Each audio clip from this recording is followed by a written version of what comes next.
신약성경 마태복음 12장 38절에서 45절까지 말씀입니다. 신약성경 마태복음 12장 38절로 45절까지 말씀. 제가 가진 성경은 신약성경 20쪽입니다. 마태복음 12장 38절부터 45절까지 말씀을 저하고 함께 교독하겠습니다. 제가 먼저 38절을 읽습니다. 그때에 서기관과 바리새인 중 몇 사람이 말하되 선생님이여 우리에게 표적 보여주시기를 원하나이다.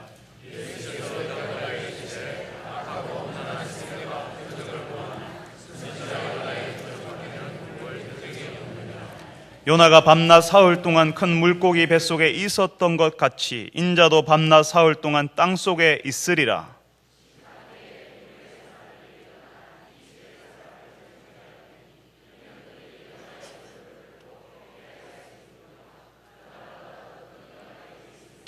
심판때에 남방 여왕이 일어나 이 세대 사람을 정죄하리니 이는 그가 솔로몬의 지혜로운 말을 들으려고 땅끝에서 왔음이거니와 솔로몬보다 더 큰 이가 여기 있느니라.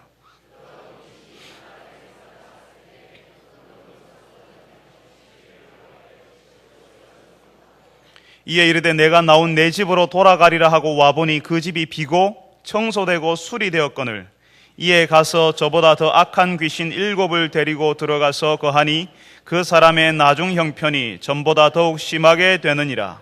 이 악한 세대가 또한 이렇게 되리라. 아멘.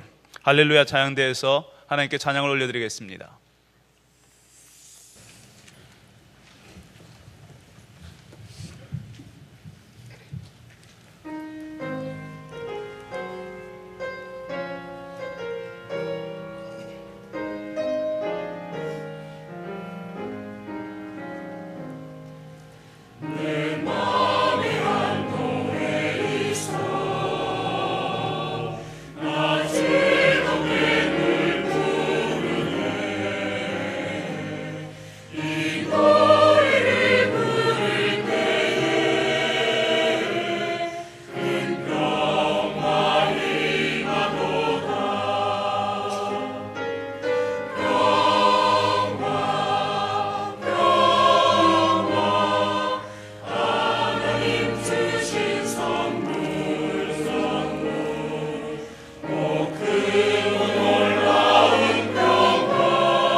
아멘.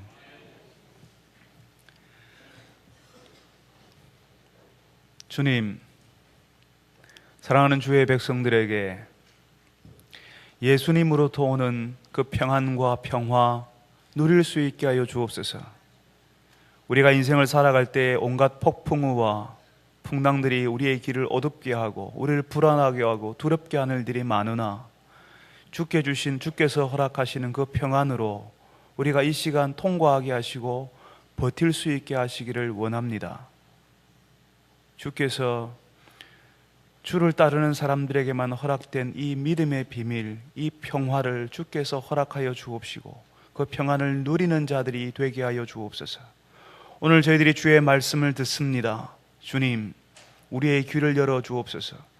분주하고 정신없이 나다니던 우리의 마음을 진정시키고 오늘 주 앞에 집중하며 주의 말씀 들을 수 있게 하여 주옵소서.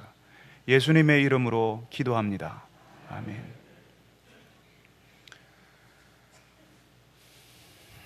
제가 신학교를 다닐 때 사람들은 제가 신학생이라고 잘 알아보지 못했습니다. 도무지 겉모양은 신학을 전공하는 학생으로 안 보이는 겁니다. 제가 목사가 되어서도 사람들은 제가 목사라고 하면 정말 그렇군요, 목사님인 줄 알았습니다, 목사님처럼 보입니다, 이렇게 말씀하시는 분은 한 번도 없었습니다. 제가 목사라고 하면 눈을 동그랗게 뜨고 그냥 놀라십니다. 우리 교회 행사가 있으면 다른 교회에서 손님들이 오시지 않습니까? 그때 제가 주변을 어슬렁거리다가 제가 대연교회 담임 목사님입니다, 담임 목사입니다라고 소개하면 그분들이 아주 놀라면서 거의 90도로 인사하십니다. 목사처럼 전혀 안 보이는데, 특히 대연교회 담임 목사라고는 전혀 생각하지 못했는데 목사라고 하니까 놀라가지고 얼마나 정중하게 인사하시는지 모릅니다. 오늘도 우리 교회 방문하신 분 중에 제가 누구인지 모르는 분이 계실까 봐 말씀드립니다. 제가 이 교회 담임 목사입니다. 오늘 우리가 읽었던 말씀에도 보니까요, 예수님을 보고 누구신지 잘 모르겠으니까 예수님이 누구신지 알 수 있게 뭔가 표를 보여달라고, 뭔가 표시를 보여달라고 하는 내용이 나옵니다. 38절을 우리가 읽었는데 그렇게 나오지요. 서기관과 바리새인들이 이야기합니다. 예수 선생님, 우리에게 표적을 보여주십시오라고 이야기합니다. 그러니까 예수님이 하나님으로부터 왔다고 하는, 하나님으로부터 오신 분이라고 알 수 있는 표시, 그런 것을 드러내는 그런 기적, 이적을 보여달라는 이야기입니다. 그런데 예수님께서요, 그런 걸 한 번도 안 보여준 게 아니라요, 이제까지 예수님의 모든 말과 예수님의 말씀과 행동이 전부 그런 것이었습니다. 예수님이 누군지를 드러내는 그런 종류의 기적이요 이적이었습니다. 바로 조금 전에 우리가 12장 38절부터 읽었지만 그 바로 조금 전에 22절부터 그 내용을 보면, 12장 21절부터의 내용을 보면요, 귀신 들려서 눈 멀고 그리고 말 못하는 사람을 예수님께서 고쳐주셨습니다. 귀신을 쫓아내어 주셨습니다. 그 일 있기 전에도 예수님께서 수많은 사람을 고치시고 살리시고 회복하는 일을 하셨는데, 사람을 회복시키는 일을 하셨는데, 이 사람들이 이제 와서 또 예수님께 표적을 보여달라, 표시를 좀 내달라 이렇게 말하고 있는 겁니다. 어떻게 보면요, 정말 예수님이 누군지 궁금해가지고 예수님이 정말 하나님이 보내신 구원자인지 확신이 없어서 예수님께 부탁하는 것처럼 보이기도 합니다. 그렇지만 정말 안타깝게도 이 사람들 마음속에 예수님에 대한 고민, 예수님을 알고자 하는 마음은 없는 것입니다. 그냥 자기들이 정말 거부할 수 없고 도저히 부인할 수 없는 그런 종류의 기적, 그런 종류의 이적을 보여달라고 하는 것입니다. 말하자면 이런 겁니다. 내가 나는 안 믿어. 절대로 안 믿어. 나는 절대로 안 믿을 거야. 마음을 꽉 닫아놓고 온갖 불신앙의 방식대로 살아도, 내가 하나님 없는 생활, 하나님과 가까이 가지 않는 생활, 하나님 주변을 맹맹 맴도는 그런 생활만 하더라도 하나님이시라면, 전지전능한 하나님이시라면 이런 내 불신앙을 뒤엎어버리고 내가 예수 믿도록 해 주어야지. 그래야 전지전능한 하나님이지. 그런 방식으로, 그런 하나님으로 나타나 보라는 것입니다. 내가 도저히 내가 마음대로 내가 원하는 대로, 신앙과는 전혀 상관없이 하나님의 사람이라고는 전혀 볼 수 없는 방식대로 내 마음대로 살아가도 내가 도저히 거절할 수도 거부할 수도 없는 그런 방식으로 하나님의 아들이라는 사실을, 예수님이라는 사실을 증명해보라는 말인 것입니다. 얼마나 많은 사람들이, 심지어는 교회 안에 들어와 있는 사람들까지도 예수님을 그런 방식으로 믿으려고 하는지 모릅니다. 내가 아무리 엉망으로 살아도 내가 하나님의 백성이라면 하나님이 지키실 거야, 하나님께서 나를 돌아오게 만들어 주실 거야 하고 하나님을 시험하는 것입니다. 여러분, 비가 올 때 그 빗물을 받으려고 하면, 물을 채우려면 어떻게 해야 됩니까? 비가 오면요, 통을 받쳐서 통을 열어놓아야 되지 않습니까? 통을 열어서요, 그 빗물을 받아야지만 그곳에 비가 들어가고 빗물이 고이는 것입니다. 당연한 상식입니다. 누구라도 아는 이야기입니다. 그런데 자신의 통을 딱 뒤집어 놓고, 통을 뒤집어 놓은 상태로 거기에서 물이 들어가서 물이 채워지기를 바라는 것은 이상한 거 아닙니까? 그런데 그때나 지금이나 어떤 사람들은 자신의 마음은 전혀 열지 않고 예수님께 자신의 인생의 무게중심을 옮겨가지도 않으면서 그냥 믿어지기를 바라고 있는 것입니다.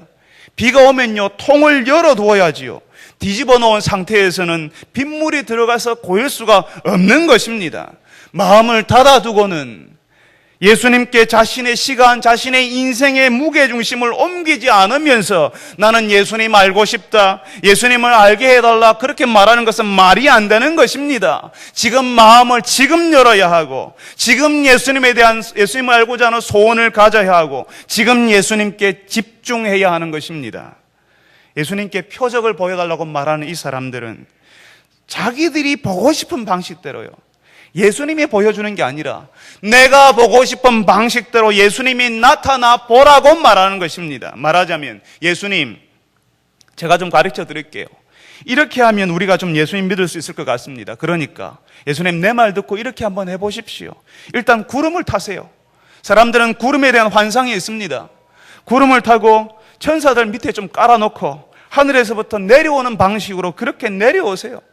그리고 성능 좋은 마이크 시스템으로 멋있는 소리를 내면서 누구 이름 부르면서 누구야 하고 그렇게 부르면서 그렇게 오시면 나도 예수님 믿을 수 있을 것 같고 수많은 사람들이 예수님께 몰려올 겁니다라고 그렇게 가르쳐주고 싶어 하는 겁니다. 그러니까 보기만 해도 알 수 있는 방식으로 나타나야지 하나님이지, 그렇지 않으면 하나님은 없다, 하나님은 아니다라고 생각하는 겁니다. 내가 안 보이면, 내가 원하는 방식대로 하나님이 나타나지 않으면 하나님이 없다, 하나님이 안 계신다, 하나님은 나와 상관없다라고 이야기하는 것이지요. 하나님이 나타나셔도 내가 원하는 방식으로만 나타나라는 것입니다. 내가 좋아하는 대로, 내가 믿고 싶은 대로 그렇게 하고 싶다는 것입니다. 하나님 한번 나타나 보라고 하시지만, 하나님을 알 수 있는, 예수님을 알 수 있는 표적을 보이라고 하지만, 이 사람들이 원하는 하나님은 내가 말하는 대로 움직이는 하나님, 내가 손을 잡고 내가 그 손에 쥐고 흔들 수 있는 하나님, 내가 움직일 수 있는 하나님, 내가 필요할 때 내가 원하는 대로 할 수 있는 그런 하나님을 바라는 것입니다. 이 세상을 다스리시고 주관하시는 그 하나님의 말씀은 관심 없습니다. 알려고도 하지 않습니다. 사람들 사이에 오셔서 사람들과 인격적인 관계를 맺으시고 함께 웃고 함께 슬퍼하시는 하나님, 우리와 관계를 맺으시는 하나님은 알려고 하지 않습니다. 다만 멋있는 하나님, 우리 눈에 보이게 멋있는 하나님, 대단해 보이는 하나님, 내가 보기에 좋은 하나님, 결정적으로 내가 마음대로 움직일 수 있는 하나님만 기대하고 찾는 것입니다. 그래서 실제로 예수님께서 사람들 눈앞에서 귀신 들려서 말 못하고 보지 못하는 사람 고쳐주어도 예수님을 알아보지 못하는 겁니다. 그것은 자기가 보고 싶은 하나님이 아니기 때문에 그렇습니다. 내가 원하는 하나님이 아닌 겁니다. 그래서 예수님을 향하여서 귀신이 도와주어서 눈 멀고 말 못하는 사람 고쳐주었지라고 말하는 겁니다. 도무지 예수님을 향해서 마음을 열고 예수님을 알아보고자 하는 마음에 소원이 없는 겁니다. 그러니까 보여주어도 보지 못하는 겁니다.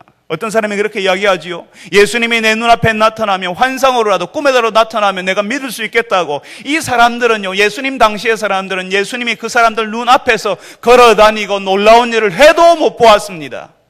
지금 하나님의 말씀을 듣고 있지 않다면, 지금 예수님이 눈앞에 나타나도 수많은 사람들이 믿을 것 같습니까? 그렇지 않습니다. 예수님께서는 그런 사람들을 향하여서 보여주어도 보지 못하는 사람, 자기 눈으로 자기가 원하는 방식대로 하나님을 지고 흔들려고 하는 그 사람들을 향하여서 예수님이 39절에 보니까요, 악하고 음란한 세대라고 부르고 있습니다. 바리새인들과 서기관들, 예수님을 알아보지 못하는 그 시대 사람들을 통칭해서 일컬어서 예수님께서는 악하고 음란하다라고 말씀합니다. 이 악하고 음란하다는 말은요, 하나님과의 관계를 통해서만 이해할 수 있는 말입니다. 하나님 대신에 다른 것을 추구하는 사람들, 하나님을 섬기는 것 같지만 사실은 하나님을 찾지도 않고 구하지도 않는 사람들이라는 사실을 표현할 때에 악하고 음란하다라고 말하는 겁니다. 하나님께서 구약 성경에서 이스라엘 하나님의 백성들, 하나님을 떠나 있는 사람들을 부를 때에 자주 쓰시던 말이었습니다. 구약 성경이나 신약 성경에서요, 하나님의 백성들을 표현할 때에 하나님의 신부, 아내라는 말을 씁니다. 그러니까 서로를 향하여서 헌신하기로 되어 있고, 또 부부와 같은 관계, 그게 바로 하나님과 그 백성의 관계인데, 그 백성들이 하나님 대신에 그 마음에 다른 것을 섬기는 것을 향해서 악하고 음란하다 말씀하는 겁니다. 여러분, 만약에요, 여러분의 배우자가 여러분이 여러분의 배우자를 신뢰하고 사랑하고 존경하고 있는데, 그리고 서로 혼인 서약을 할 때 서로 사랑하고 존경하기로 약속했는데 그 사람이 다른 사람에게 눈길을 주고 그 사람을 쫓아다니면, 다른 사람을 쫓아다니면 여러분의 마음이 어떻겠습니까? 예수님께서 하나님의 백성인 듯이 보이지만 하나님을 섬기지 않고 그 마음에 하나님이 없고 자신이 좋아하는 것만 마음에 채운 사람들을 가리켜서 악하고 음란하다라고, 악하고 음란한 세대라고 부르고 있는 것입니다. 이미 마음속에 하나님이 아닌 다른 것이 채워져 있는 사람들, 이 악하고 음란한 세대는 예수님이 무슨 일을 보여주어도 믿지 않습니다. 왜냐하면 보이지 않기 때문입니다. 그런데 그런 사람들에게 예수님께서 표적 하나를 준비하시겠다, 표적 하나를 보이시겠다고 말씀합니다. 오늘 말씀에는 누구의 표적이라고요?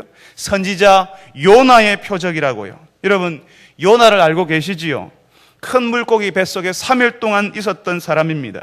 너무 유명한 이야기라서 교회 안 다니는 사람들도 알고 있습니다. 마치 요나가 물고기 뱃속에 3일 밤낮을 들어가 있었던 것처럼 예수님께서 사흘 동안 땅속에 있을 것이라고 말씀하는 겁니다. 무슨 말입니까? 이 말씀이 예수님께서 죽으셨다가 사흘 만에 부활하신다는 말씀 아닙니까? 사람들은 하늘에 천둥번개를 동반하고 구름을 타고 오시는 하나님의 아들이라는 표적을 기대했을 겁니다. 그렇지만 우리에게 오신 하나님의 아들은 사람들을 위해 대신 죽으시는 하나님이라는 표적을 보여주십니다.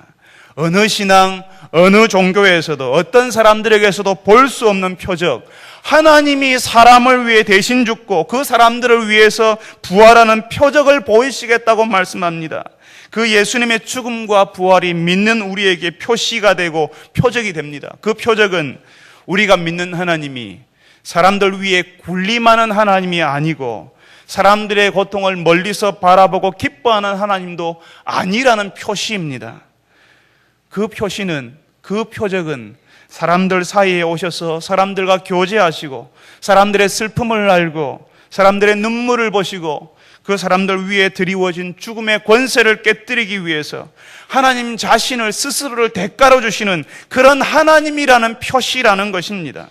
그런데 사람들은 이 성경의 하나님, 우리에게 찾아오시는 하나님은 관심이 없습니다. 그저 내가 원하는 대로 움직이는 하나님만 찾으니까 예수님께서 죽은 자 가운데서 다시 살아났어도, 예수님께서 부활을 보여주셔도 사람들은 믿지 않는 것입니다. 이미 안 보기로 결심한 사람들이기 때문에 그렇습니다. 여러분, 그렇지 않습니까? 지금 여기 예배의 자리에 와서 앉아있지만 마음을 담아서 기도하지 않기로 했고, 찬송할 때 그 가사를 생각하면서 노래하지 않기로 마음먹었고, 하나님의 말씀을 들을 때 내 귀를 열고 마음을 집중해서 듣지 않기로 작정했는데 어떻게 하나님의 은혜를 누리고 하나님의 말씀이 내 귀에 들리는 것을 경험할 수가 있겠습니까? 이미 내가 지금 마음의 문을 닫고 있고 내 귀를 닫아버리고 있고 지금 말씀을 듣는 이 시간에 다른 것으로 내 정신을 채우고 있고 내 마음을 채우고 있는데 어떻게 하나님의 은혜를 누리고 하나님의 말씀이 내 귀에 들리는 것을 경험할 수가 있습니까? 제가 목회를 하면서 만나는 분들이 있습니다. 그분들이 이야기했습니다. 목사님, 하나님을 알고 싶습니다. 그런데 그분들은 성경을 읽지 않습니다. 예배에 빠지는 것을 아주 쉽게 생각했습니다. 성경 공부 시간에 한번 나와보시라고 하면 바빠서 안 된다고 이야기했습니다. 그러면서 하나님을 알고 싶다고, 하나님이 어디 계시냐고 말하는 것을 제가 들었습니다. 그분들이 진짜 하나님을 알고 싶어서 하는 이야기이겠습니까? 악하고 음란한 세대라고 부르시는 예수님의 말씀이 그 시대, 예수님 시대 사람들에게만 해당되는 이야기라고 생각하지 마시기 바랍니다. 우리 집 아이들이 그랬습니다. 아빠 설교는요 너무 길고 지루해요. 솔직히 어른들에게 하는 설교인데 우리 같은 학생들이 알아들을 수 있겠어요? 수련회를 갔는데 예배를 3시간씩 드리는 것은 너무한 거 아니에요? 바닥에 양반다리하고 앉아서 힘들어 죽는 줄 알았어요. 세상이 참 많이 달라졌습니다. 그렇지 않습니까? 제가 우리 아이 나이 때에는 수련회 가면 3시간씩 예배 드리는 것은 다반사였습니다. 산에 밤에 밤늦도록 기도하는 일도 많았습니다. 산기도 하죠, 그죠? 바위 위에 올라앉았어요. 그리고 나무 뿌리를 붙잡고 그 나무 뿌리를 흔들면서 기도하는 일이 다반사였습니다. 수련회 가면 편안한 의자에 앉아 있는 것이 아니라 다 바닥에 앉아서 말씀을 듣고 기도했습니다. 다리가 저리고 나중에는 감각이 없어져도 그렇게 앉아서 말씀을 듣고 기도했습니다. 그런데 이제는 그렇게 하면 안 된다고 합니다. 우리 아이들이 목사인 저를 핍박하고 있습니다. 그런데 아이들이 게임을 하고요, 영화를 보고 자신이 좋아하는 것을 하면 어떻게 할까요? 컴퓨터 앞에서 양반다리를 하고 몇 시간을 해도 불평하지 않습니다. 저는 아이들이 불평을 이해할 수 있습니다. 수많은 성도들의 불평도 이해할 수 있습니다. 설교가 길고 예배 시간이 길고 훈련이 많다는 이야기도 들을 수 있습니다. 그렇지만 혹시라도 그 마음에 하나님을 섬기는 마음이 없을까 봐 그게 걱정인 것입니다. 아무 의미도 없고 시간을 죽이고 자신의 영혼을 죽이는 일에는 몇 시간씩 시간을 쓰고 자신의 에너지를 갖다 부어도 괜찮지만 하나님을 위해서 하나님의 말씀을 듣고 순종하는 일을 위해서는 아깝고 힘들고 어렵다고 느끼는 것은 혹시 그 마음에 하나님이 없어서가 아닙니까? 예수님께서 말씀하십니다. 심판 때에 니느웨 사람들이 일어나서 악하고 음란한 세대 사람들을 정죄할 것이라고요. 니느웨는요, 요나 선지자가 가서 하나님의 말씀을 전했던 도시였습니다. 요나는 이 니느웨 사람들에게 하나님의 말씀을 전하고 싶지 않았습니다. 이 요나는 하나님의 말씀 전하는 것을 싫어했습니다. 왜냐하면 이 니느웨가 자신의 원수의 나라였기 때문에 그랬습니다. 자신의 민족을 힘들게 하는 그 나라 사람들이 회개하고 하나님께로 돌아오는 것을 원하지 않았습니다. 불편했습니다. 그렇지만 어쩔 수 없이 그 사람들에게 하나님의 말씀을 전했거든요. 그러니까 그 전하는 일이 열정이 있었겠습니까? 자신의 모든 에너지를 다 쏟아 부어가면서 하나님의 말씀을 전하는 일을 했겠습니까? 아닙니다. 그렇게 전하지 않았습니다. 그런데 어떤 일이 벌어졌다고요? 열정을 다 쏟아서 자신의 에너지를 쏟아 부어서 하나님의 말씀을 전하지 않았는데도 그 니느웨 사람들이 그 말씀을 듣고 회개하는 일이, 하나님께로 돌아오는 일이 일어났다는 것입니다. 예수님이 지금 그 말씀을 하는 겁니다. 봐라, 그 초라한 말씀, 열정도 없고 그 사람들을 향한 애정도 없었는데 요나의 전도를 받고 니느웨 사람들이 회개하지 않았냐? 그런데 요나보다 더 크신 분이 엄청난 열정을 가지고 있는 모든 것을 쏟아부으면서 생명을 주면서까지 말씀을 전하는데도 듣지 않는 너희들을 심판날에 정죄할 것이라고 말씀하시는 겁니다. 또 심판 때에 누가 일어나서 이 악하고 음란한 세대를 정죄한다고요? 솔로몬에게 지혜를 들으러 왔던 남방여왕이 일어날 것이라고, 그 남방여왕이 정죄할 것이라고 이야기합니다. 솔로몬의 지혜의 말을 한번 듣고 싶어서 저 멀리 외국에서까지 찾아오는데 그 솔로몬보다 더 지혜로우신 분이 와서 전하는데도 그 말씀을 거절하는 이 세대를 정죄할 것이라고요. 니느웨 사람들도 남방 여왕도 다 이방 사람들이었습니다. 하나님 모르는 사람들이었습니다. 그런데 그 사람들이 하나님을 찾아 돌아옵니다. 그런데도 말씀을 들으려 하고 그 초라한 말씀을 듣고도 하나님께로 돌아왔는데 너희들은 뭐 하고 있느냐, 너희들은 뭐 했냐라고 정죄할 것이라고 예수님 말씀하시는 겁니다. 그러니까 심판날에 사람들이 변명하겠지요. 하나님이 물으실 겁니다. 너희들은 내가 보낸 구원자 예수님을 왜 믿지 않았냐고 하나님이 물으실 때에 사람들이 한결같이 변명할 것입니다. 우리는 몰랐습니다. 예수님이 그런 분인 줄 몰랐습니다. 예수님이 하나님의 아들이라는 표시가 있고 표적 같은 게 있었어야 되는데 그런 게 없어서 몰랐습니다라고 말할 겁니다. 알았으면 믿었겠지요라고 말할 겁니다. 바로 그 이유 때문에 예수님이 이 말씀을 하는 겁니다. 니느웨 사람들이 일어날 것이라고, 요나가 전하는 그 초라한 말씀을 듣고도 믿는데 너희들은 그보다 더 많은 기회를 가졌고 그보다 더 많은 사람들이 더 많은 말씀을 전하지 않았는가라고 말씀하시는 겁니다. 여러분 사실 그렇지 않습니까? 우리가 TV를 켜면요, 이전에는 상상할 수 없던 일들이 우리 TV를 통해서 기독교 채널이 생겨가지고요, 설교가 나오고 기독교 방송이 나옵니다. 기독교 관련 채널도 한두 개가 아닌 줄 알고 있습니다. 라디오는요, 인터넷을 켜면요, 마음만 먹으면 내가 원하는 대로 말씀을 들을 수 있는 환경 가운데서 우리가 살고 있습니다. 어떤 성도는 나는 어느 목사님 설교가 최고라고 하고 그 설교만 듣는다고 하는 말씀하시는 분도 있습니다. 교회는 동네마다 얼마나 많은지 모릅니다. 미용실, 술집만큼이나 교회 수가 많습니다. 그런데 여전히 사람들은 하나님이 어디 계시냐고 묻습니다. 방송에서 수많은 설교가 쏟아져도 교회도 이렇게 많은데 하나님의 말씀대로 사는 사람들은 왜 이렇게 적습니까? 그 말씀대로 사는 훈련을 받겠다고 나서고 하나님 말씀을 위해서 자신의 직업을 세우고 자신의 가정을 세우고 자신의 사업장을 세워나가는 사람들은 또 왜 이렇게 적습니까? 여러분, 우리는 북한 땅에 예수 믿는 사람이 있다는 사실을 알고 있습니다. 제가 예전에 북한 사람들을 위해서 사역하시는 선교사님을 만난 적이 있습니다. 제법 오래전의 일인데요, 그분의 일은 북한을 떠나서 북한을 탈출해서 중국으로 넘어오는 탈북민들을 안전한 곳으로 피신시켜서 거기서 하나님의 말씀을 가르치는 일을 하셨습니다. 그중 하나가 성경을 외우게 하는 일이었습니다. 탈북하신 분들이요, 예수를 믿고 나면 고향에 두고 온 그 가족들을 위해서 다시 북한으로 들어간답니다. 그 가족들에게도 자신이 믿는 예수 신앙 전하고 싶어서 다시 돌아간다는 것입니다. 돌아갈 때는 성경책도 가지고 갈 수 없으니까 어떻게 하냐면 성경을 통으로 외워버리는 겁니다. 그러니까 하루 종일 밥 먹고 나서 뭐 하냐면 성경을 외우는 겁니다. 안 될 것 같지요?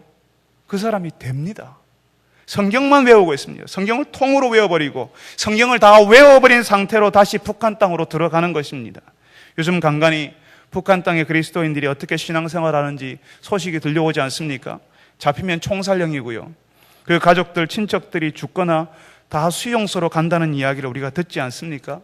성경을 가질 수도 없고 찬송을 부를 수도 없고 소리내어 기도할 수도 없는 상황 가운데서 신앙을 지키는 사람들이 아직도 북한 땅에 있습니다. 그리고 그 땅으로 복음을 전하기 위해서 다시 돌아 들어가는 사람들도 있는 것입니다.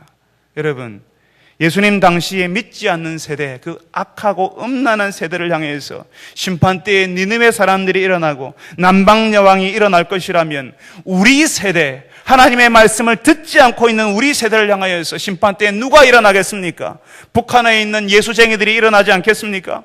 북한에 있는 그리스도인들이, 핍박받는 성도들이 나중에 이 땅의 성도들을 정죄할 것입니다. 그렇게 편안하게 신앙생활하면서 그렇게 많은 기회를 가지면서 그렇게 많은 말씀이 있고 그렇게 많은 교회가 있고 그렇게 많은 기회들이 있는데 왜 헌신하지 않고 왜 제대로 예수님을 알려고 하지 않았냐고 그렇게 우리를 정죄할 것입니다. 여러분, 하나님이 어디 계시냐고요? 하나님이 살아 계시냐고요? 하나님께서 지금도 일하고 계시냐고요? 하나님 없이 방황하던 사람들이 하나님께로 돌아오잖아요. 하나님의 말씀을 들을 때 자신의 옛날이 생각나고 자신의 죄가 보여서 부끄러워지고 눈물 나는 일이 일어나잖아요. 그 사람들이 사랑방 모임에 와서 자신의 속마음을 털어놓고 가잖아요. 자신의 부끄러웠던 과거를 이야기하잖아요.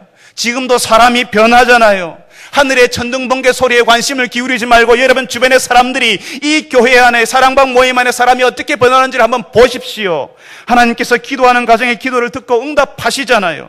아내가 변하고 남편이 변하고 자녀들이 변하는 일이 일어나고 있잖아요. 하나님께서 여기에 계시지 않습니까? 여러분 가운데서 지금도 여러분의 눈을 열어서 봐주기를 하나님이 기다리고 계시잖아요. 그 하나님을 기대하고 갈망해 주기를 지금도 기다리고 계시지 않습니까? 눈을 떠서 살피기만 하면 하나님이 주신 세상, 하나님이 허락하신 은혜가 우리를 뒤덮고 있고 하나님의 은혜와 그 손길이 아니면 우리가 살 수 없다는 사실을 우리는 보고 또 보게 될 것입니다. 오늘 명절에 예배하러 나오신 여러분들이 이 살아계신 하나님을 알고 그 하나님이 하신 일들을 보시는 분들이 되시기를 바랍니다. 만일 우리가 하나님이 없는 인생, 예수님이 우리를 위해서 어떤 일을 하셨는지 알지 못하고 거절하는 인생일 때에 어떤 일이 나타나는지 그 다음 구절에서 예수님이 설명하십니다. 악하고 음란한 세대가 어떤 일을 경험하게 될는지를 말씀하십니다. 예수님이요, 말씀하시거든요. 어떤 사람에게서 귀신이 나갔는데요, 그 귀신이 다녀보니까 들어갈 데가 없어요. 그런데 예전에 나왔던 그 집으로 다시 돌아가 보니까 그 집이 깨끗하게 비워져 있고 청소에다가 수리까지 다 되어 있는 겁니다. 그래서 자기보다 더 악한 귀신 7곳과 함께 그 집에 들어가서 산다. 그래서 그 사람의 형편이 더 안 좋아졌다, 악화되었다라고 말씀합니다. 무슨 말씀입니까? 너무 어렵게 생각하지 마십시오. 지금 예수님께서는 예수님을 그 집의 주인, 그 인생의 주인으로 모셔드리는 것이 얼마나 중요한지를 말씀하고 있습니다. 여러분, 어떤 사람들이요, 신앙생활 시작하는 것을 교회 생활에 익숙해지는 것으로 오해하시는 분들이 계시더라고요. 신앙생활을 시작하는 것을 교회 생활에 익숙해지는 것으로 오해하지 마시기 바랍니다. 교회 다니는 사람들과 사귀고 교회가 어떻게 돌아가는지 알고 이해하는 것을 예수 신앙을 가지는 것으로 오해하는 분들이 계시는 것 같습니다. 예수 신앙을 가진다는 것은 예수님을 나의 주, 나의 하나님으로 모셔드리는 것입니다. 내 인생, 내 마음의 자리에 예수님을 왕으로 모신다는 것입니다.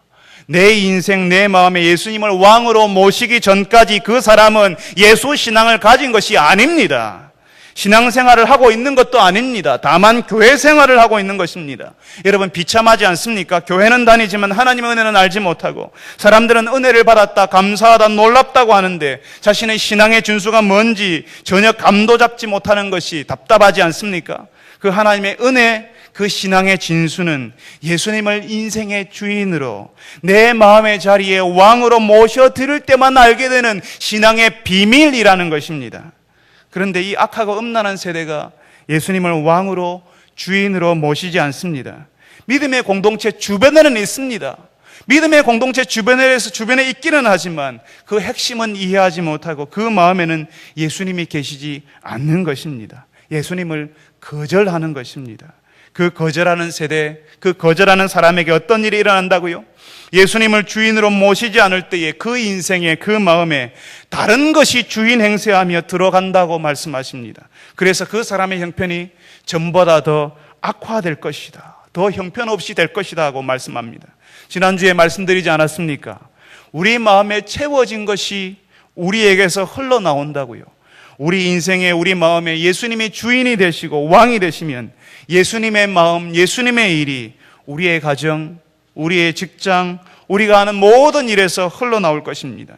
우리의 인생에, 우리의 마음에 다른 것이 주인이 되었으면 그 다른 것이, 주인이 된 다른 것이 우리의 마음에, 그리고 우리의 말로, 우리의 행동으로 흘러나올 것입니다. 사랑하는 성도 여러분, 여러분이 예수님을 여러분의 인생의 주인으로, 여러분의 마음의 자리에 왕으로 모셔야 하지만 그 다음부터 신앙생활이 시작되는 것입니다. 그리고 다른 사람들이 보지 못하는 예수님이 보여주시는 하나님 나라의 표적들을 볼 수 있게 됩니다. 예수님이 보여주시는 일들이 보이기 시작하는 것입니다. 우리가 대구에서 서울로 가면, 제대로 된 길을 가면 표지판이 보이지 않습니까? 서울까지 몇 킬로, 여기는 천안, 그리고 대전, 그리고 서울 여기에 들어가는 휴게소가 보이고요. 우리가 가게 되면 그 길을 제대로 올라타게 되면 표지들이 보이게 되는 것입니다. 우리가 예수를 왕으로 섬기고 모시고 살게 되면 하나님 나라의 증거들이 내 인생 가운데 나타나기 시작하는 것입니다. 오늘 여러분에게 묻습니다. 설 명절에 가족들과 함께 예배에 참여하신 여러분은 예수님을 여러분의 인생의 주인으로, 마음의 자리에 왕으로 모셨습니까? 예수님을 여러분의 주인 왕으로 모실 때에만 우리의 인생의 방황을 끝내고 예수님께서 보여주시는 길로 걸어갈 수가 있습니다. 이 예수님을 모시고 예수님이 보여주신 길을 걸어가시는 주의 백성들이 되시기를 바랍니다. 우리 같이 한번 기도합시다. 우리가 설 명절을 당했는데요, 우리가 참 감사하게도 신년 1월 1일에도 새로운 결심을 하고 했지만 이제 설 명절에도 음력 1월 1일에 우리가 새로운 결심을 다시 한번 해볼 수 있지 않습니까? 하나님, 이번 해에 내가 예수님을 왕으로, 내 마음의 주인으로 하나님의 말씀을 따라 사는 생활을 하게 해주십시오. 내 인생의 무게중심을 예수님께 좀 옮길 수 있게 해주십시오. 오늘 나와 함께 앉아있는 이 자녀들이 오늘 우리와 함께 있는 자녀들, 타지에서 신앙생활하며 힘들어하는 이 자녀들이 예수님을 왕으로, 마음의 주인, 예수님을 주인으로 모셔드리는 그런 생활을 할 수 있게 해주십시오.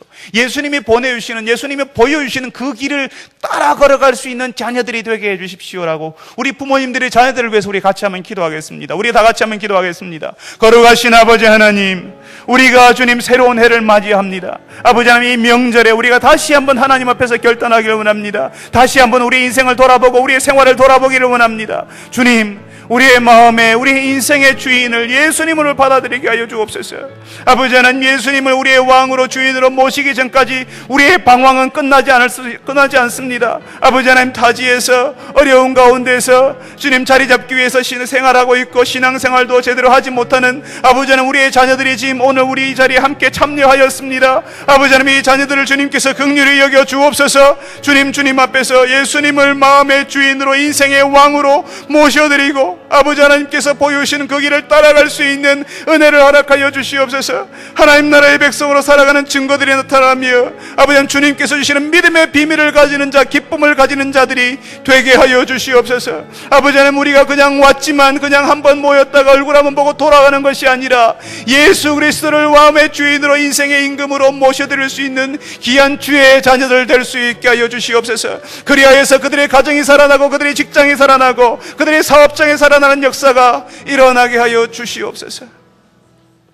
거룩하신 아버지 하나님, 우리가 설 명절에 함께 모여서 예배를 드립니다. 멀리 떨어져 있는 가족들이 돌아왔습니다. 자녀들이 돌아왔습니다. 기쁘고 참 감사한 일들이 우리 가운데 있습니다. 그러나 주님, 저희들이 주의 말씀을 들으면서 정말 우리가 하나님 앞에서 예수님을 우리의 마음의 주인으로, 우리 인생의 임금으로, 왕으로 모셔드는지 돌아보게 하여 주시옵소서. 아버지 하나님, 타지에 흩어져 있는 우리의 자녀들이 그곳에서 자리 잡기 위해서 고민하며 애쓰며 고군분투하며 불철주야 일하며 애쓰는 것을 저희들이 알고 있습니다. 아버지 하나님, 너무 바쁘기 때문에 신앙생활도 등한시한 일도 있은 줄 압니다. 아버지 하나님, 주께서 이들에게 함께하여 주셔서 우리의 자녀들이 타지에 있지만 그곳에서 예수님을 마음의 주인으로 지금 인생의 왕으로 섬기는 일이 일어나게 하여 주시옵소서. 그리하여서 그들의 가정에, 그들의 직장에, 그들의 사업장에 예수님의 왕이 되셔서 예수님이 보이신 증거들이 나타나며 풍성한 생활할 수 있도록 도와주시옵소서. 아버지 하나님, 그들의 인생이 살아나며 그들의 방황하는 인생의 종지부를 찍고 그들의 방황하는 시간들이 종지부를 찍고 목적 있는 인생,